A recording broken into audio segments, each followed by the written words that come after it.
What's up, my brothers? Hope everyone's doing well. Hope everyone's enjoying the holidays, taking this time to, spend time with their families, generally get some rest, just have the enjoyment that God has blessed us this year for 2024. For this video, just to give a short, quick message, before we wrap up 2024. Ecclesiastes 8:6, where it says, there's a proper time and procedure for every matter, that our thoughts may be weighed down by misery.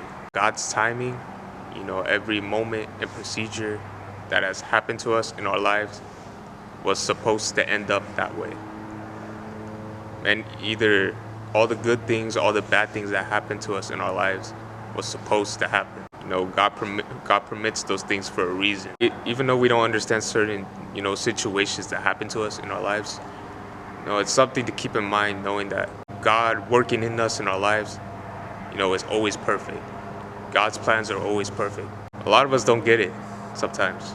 We always expect the instant answer, right? We always expect, what's the quick fix? What's the 5 tips that could instantly fix my life? What's the little band-aid I could put in my life that won't affect me now? Mainly for us that do live in Christ, walk with faith, understand that that's not how God works.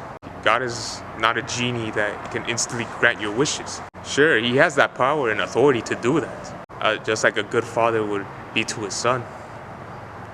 He will show him, he will guide him while he doesn't understand every situation. Just how God will guide us. Don't understand our circumstances in our lives. As soon as we grow with God, spiritually, walk with him, in this life, and slowly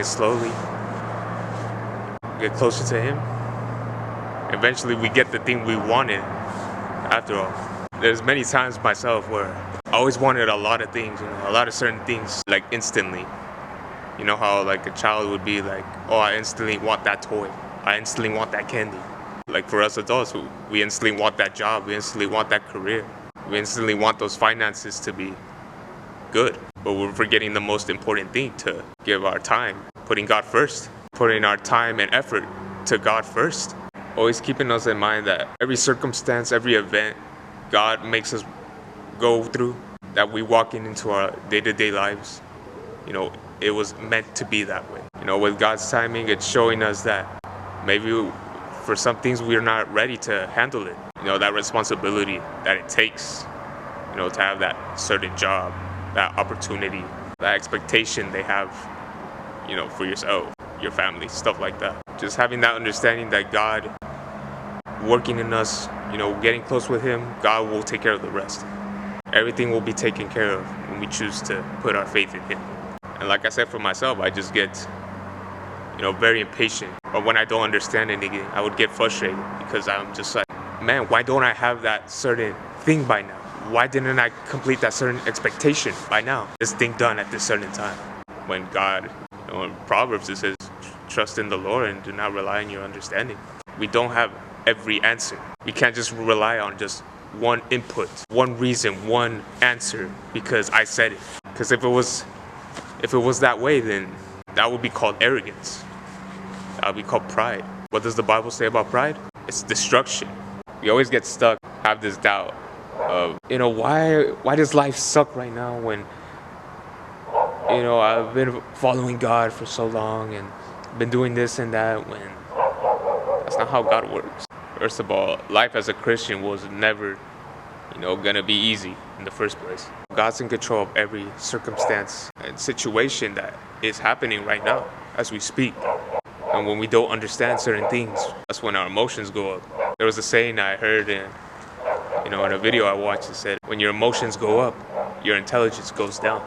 So when you're trying to explain your point while you're mainly based off of emotion, that means you're not really thinking straight at all. That your points are based on emotion rather than logically what God has intended us to do, what will be best, what structure, your point is logically. For that multiplies his words, it's folly. You speak too much, it's pointless. For us guys, we should take that to heart.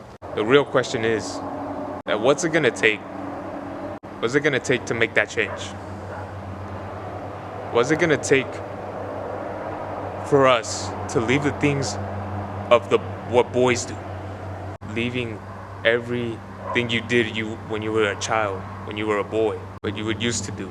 Instead, take every responsibility that God has in store for you, what opportunities God's in store for you for the future. And for a lot of us, we don't understand that. Instead, we get stuck and we're afraid to change, either fearful or just ignorant of change happening in our lives. And instead, we get stuck, being a boy for as long as they want. Mainly, my point is there going to be a change? Is there going to be a change, going into this new year? Most importantly, is this change going to happen now? Yes, you're gonna have that understanding that it's God that's gonna change you at the end. It's God that's gonna walk with you slowly,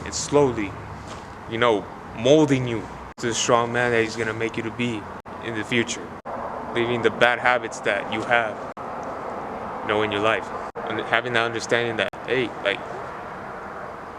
God's waiting for you. Go out there and try that certain thing, healthy ways that you could, grow with God spiritually, opportunities, serving at your church, working in your community, that or financially to help your families, stuff like that. Let God guide you in those moments. And there's people living in their boyish ways, working and saving up for like the next Xbox game that they can buy. Little do we know that it's slowing you down long term. It's Satan distracting you. When we're gonna let those changes in our lives? When we're gonna let God in and make those changes in our lives and let those bad things go? The sooner we realize this, the closer to God we get, the better it will be. So yeah, my brothers, just a quick short message. Everyone's doing well, enjoying the holidays, getting some rest, spending time with family, stuff like that. Especially, this crazy year in 2024. I hope this message has, waking you up a little bit or a little slap in the head. So brothers and sisters, take care.